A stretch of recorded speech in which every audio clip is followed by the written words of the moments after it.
Президенттикке талапкер Садыр Жапаров айылдагы эл менен жолугушуусунда жыгылып түшкөн кыздарга жолукту. Жапаров өзү кыздардын саламаттыгынан кабар алып, ден соолугун сурады. Маалыматтарга ылайык, Алайдын кыздары Курманжан менен Адилайданын саламаттыгы бүгүнкү күндө жакшы. Оштогу окуу жайларда 1-2 курста билим алышат. Ошол күнү Алайга эл менен жолугушууга Садыр Жапаров келет экен деп сүйүнүп, бизге волонтер катары туруп бергиле дегенде, жан дилибиз менен сүйүнүп, толкунданып кабыл алып турганбыз. Күндүн суугуна байланыштуу ошондой окуялар болуп кетти.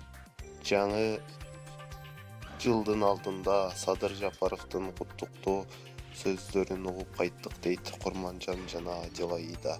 Эске салсак, 20 декабрда үй иштеринде Садыр Жапаровду коштоп жүргөн 2 жаш кыз эс учунун жоготуп кулап түшкөн. Кийин президенттикке талапкер өзү бул окуяга байланыштуу колдоо тобундагы жаш кыздардан жана алардын ата-энелеринен кечирим сураган. Кыздарга бардык керектүү медициналык жардамдар көрсөтүлүп, учурда өздөрүн жакшы сезишүүдө. Жеке мен алардын керектүү жардам алышына кам көрөм. Ошондой эле тарапташтардын берилгендигине жана бийик колдоосуна терең ыраазычылык билдирем, деп жазган Садыр Жапаров.